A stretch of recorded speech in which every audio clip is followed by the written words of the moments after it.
আমার নাম কালিল সুলিভান। আর ডক্টর জাকির নায়েক বললেন যে শেষ নবী হলেন নবী মোহাম্মদ। আর আমার বন্ধুরা আমাকে বলেছে যে যীশু খ্রিস্ট আবার আসবেন। এই কথাটা কি সত্যি? ভাই, আপনি প্রশ্ন করলেন যে মোহাম্মদ সাল্লাল্লাহু আলাইহি সাল্লাম হলেন শেষ নবী, শেষ রাসূল, কিন্তু তার বন্ধু যীশু খ্রিস্ট আবার পৃথিবীতে আসবেন। এই কথাটা বাইবেলও বলা আছে, যীশু খ্রিস্ট আবার পৃথিবীতে আসবেন। কোরআনের বেশ কিছু আয়াতে এই কথা বলা হয়েছে, যেমন সূরা মাইদার 116 নম্বর আয়াতে বলা হয়েছে।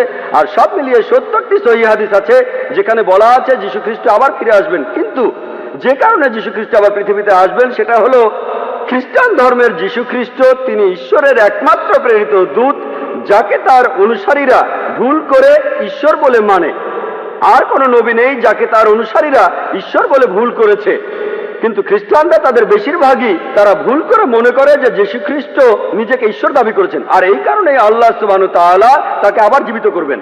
আর এ সম্পর্কে পবিত্র কোরআনে সূরা মাইদার 116 নম্বর আয়াতে উল্লেখ করা হয়েছে, সেই দিন আপনি সাক্ষী হবেন, হে আল্লাহ সুবহানাহু ওয়া তাআলা, আমি তাদের উপাসনা করতে বলিনি, আমাকে আমি বলেছি আবুদুল্লাহ, আল্লাহকে মানো, রব্বি ওয়া রাব্বুকুম, আমার প্রভু তোমাদের প্রভু। তাই দ্বিতীয়বার পৃথিবীতে এসে যীশু সাক্ষ্য দেবেন যে আমি আমাকে উপাসনা করতে বলিনি, আমি তোমাদের বলেছি এক ঈশ্বরের উপাসনা করতে। তাহলে দ্বিতীয়বার যীশু নতুন কোনো আইন আনবেন না, তিনি আসবেন হযরত মুহাম্মদ সাল্লাল্লাহু আলাইহি সাল্লামের উম্মত হিসেবে।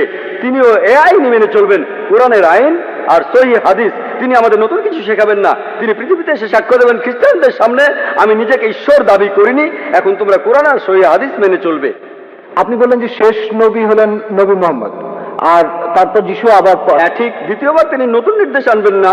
রাসূল মানে যিনি কিছু নির্দেশ পান, তিনি দ্বিতীয়বার রাসূল হিসেবে আসবেন না।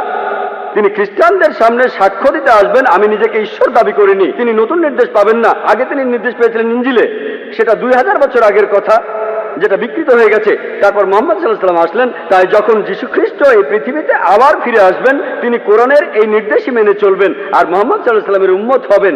তাহলে রাসূল হিসেবে, ঈশ্বরের দূত হিসেবে সর্বশেষ হলেন নবী মুহাম্মদ সাল্লাল্লাহু আলাইহি সাল্লাম। আশা করি উত্তরটা পেয়েছেন।